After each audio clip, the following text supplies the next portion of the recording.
Pertarungan terbesar dalam 2 dekade terakhir antara pemuncak PON for PON menghadapi juara undisputed kelas menengah super akan terlaksana. Terence Bud Crawford akan benar-benar naik 2 divisi untuk menghadapi sang raja kelas menengah super 168 pound, sang bintang Meksiko, Saul Canelo Alvarez. Pertarungan akan dilaksanakan pada hari Minggu 14 September 2025 waktu Indonesia. Tentu saja terdapat perdebatan sengit siapa yang akan memenangkan pertarungan ini. Apakah Canelo Alvarez yang belum pernah terkalahkan di dalam divisi 168 pound akan menghancurkan penantang-penantang dari kelas yang lebih rendah seperti sebelum-sebelumnya? Ataukah kecerdasan dan teknik tingkat tinggi milik Terence Crawford dapat menutup celah ukuran badan dalam pertarungan? Dalam video ini kita akan bahas apa saja aspek-aspek yang dimiliki oleh Canelo Alvarez sehingga bisa berpotensi menjadi alasan kemenangan bagi dirinya atas Terence Crawford. Sobat Tinju Dunia, selamat datang di channel Arena Tarung.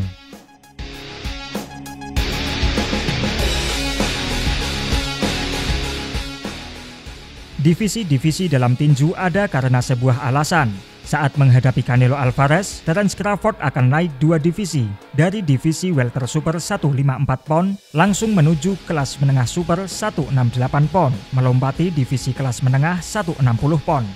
Menilik dari pengalaman, Canelo Alvarez kerap menghadapi petinju dari kelas yang lebih rendah. Sang juara undisputed kelas welter super saat itu, Jermell Charlo, naik 2 divisi dan menghadapi Canelo Alvarez. Apa yang terjadi? Easy money. Jermell Charlo hanya bertahan hidup di atas ring tinju. Ia berusaha sekuat tenaga agar tidak kalah KO dari Canelo Alvarez. Apakah Crawford akan bernasib sama seperti Jermell Charlo? Kita tidak akan pernah tahu sebelum pertarungan mereka terlaksana. Namun, kita berkaca dari peristiwa yang sudah terjadi sebelumnya. Terence Crawford begitu mengerikan dan mengesankan saat bertarung di dalam divisi kelas ringan super, hingga kelas welter 147 pound. Namun begitu naik ke kelas welter super 154 pound, keganasan Terence Crawford seakan menghilang. Menghadapi Israil Madrimov, Terence Crawford terlihat kesusahan untuk bisa menang angka. Bahkan tidak sedikit yang memperdebatkan hasil pertarungan Terence Crawford menghadapi Israil Madrimov. Hal ini menjadi sinyal bahwa Crawford mungkin saja tidak bisa membawa power dan kecepatannya ke divisi yang lebih tinggi.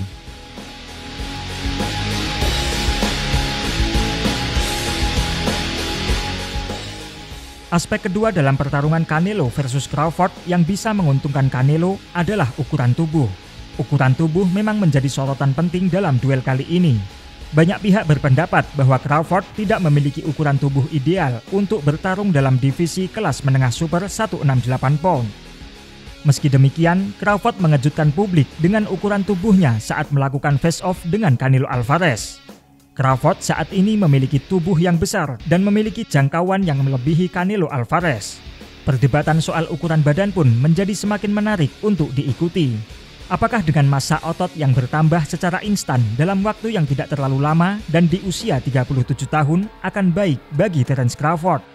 Jika Crawford sudah mengalami kesulitan saat menghadapi Israil Madrimov di kelas welter super, apa jadinya performa Crawford saat bertarung di kelas menengah super 168 pound? Pertanyaan-pertanyaan tersebut terus bermunculan. And Dan Rafael kind of made a great point when talking about sizes. Because he said, if you look at them two together now, they look the same size. He said, people got the idea of the size thing wrong. It's not looking at them as a physical package. It's who has absorbed the bigger shots in the weight division. And it was good. It was a very good point. He was like, Canelo has been hit by light heavyweights and super middleweights for the best part of a decade. Basically. He's so used to taking those shots. Whereas Crawford hasn't. Crawford's been hit by 140 guys and 147 guys for the best part of a decade. Yeah. So basically trying to say, Canelo could easily absorb Crawford shots. Can Crawford easily absorb Canelo's punches? Apalagi banyak pengamat mengatakan bahwa pertarungan ini bukan sesimpel pertarungan antara petinju yang lebih besar yang tidak punya skill melawan petinju lebih kecil dengan skill yang lebih baik. Canelo Alvarez juga merupakan petinju dengan skill tingkat tinggi. Banyak yang melupakan hal itu. Dan skill Canelo telah terbukti efektif di kelas menengah super 168 pound. Meskipun, ya dia memang dipandang selalu menolak melawan David Benavidez.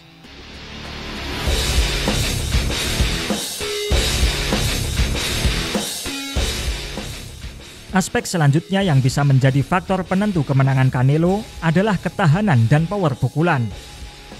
Canelo Alvarez sudah kerap menghadapi petinju pemukul keras. Tak sekalipun Canelo terjatuh di kanvas. Canelo memang dikenal sebagai petinju dengan dagu baja. Selain dagunya yang keras, Canelo juga memiliki keseimbangan tubuh bagian bawah yang sangat baik. Secara ilmiah, ini dibantu oleh hobinya sebagai penunggang kuda. Canelo merupakan penunggang kuda yang baik, sehingga tubuh bagian bawahnya sudah terlatih dengan baik untuk menjaga keseimbangan gravitasi tubuh agar tetap berdiri.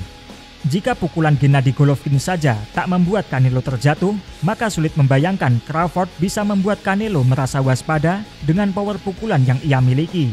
Hal ini menjadi salah satu keunggulan Canelo, karena jika Crawford tidak bisa menyengat Canelo dengan power pukulannya, maka Canelo akan leluasa bermain sesuai game plan-nya.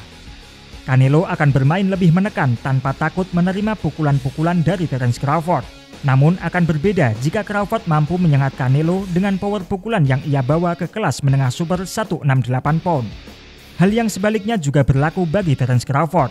Sejauh ini, Crawford belum pernah melawan petinju yang lebih besar dengan power pukulan yang melebihi dirinya. Gaya bertarung Crawford tidak sepenuhnya licin dan sulit terpukul. Kerap kali, Crawford menerima pukulan lawan agar dapat mendaratkan beberapa kombinasi pukulan kerasnya. Dalam pertarungannya melawan Madrimov, Crawford juga menerima pukulan keras dari Israel Madrimov.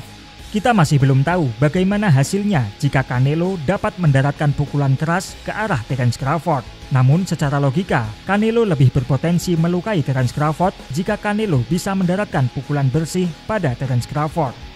A lot of people that say that Crawford can beat Canelo, no problem. I respect that, but I just think they're stupid. I mean, excuse my language. I mean, look, the size difference of a bigger man changes everything with one punch. I mean, you saw Canelo Alvarez fighting Amir Khan. Now, look at this. Terence Crawford moved from 47 to 54 to fight Madrimov. What did he do to Madrimov? Nothing.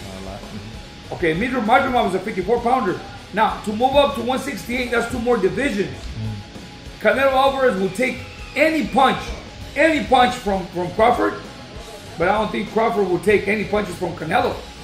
Remember, Canelo got hit by Triple G, the heaviest hitter in that division. And Canelo took those shots like a champ. I don't think Crawford has anything to beat Canelo. Even if he's beating him by points, before the bell rings at the end of the 12th round, he will not make it. Nah, bagaimana pendapat kalian Sobat Tinju Dunia? Siapakah jagoan Anda dalam duel akbar Canelo Alvarez menghadapi Terence Bud Crawford? Tuliskan pendapat kalian di kolom komentar.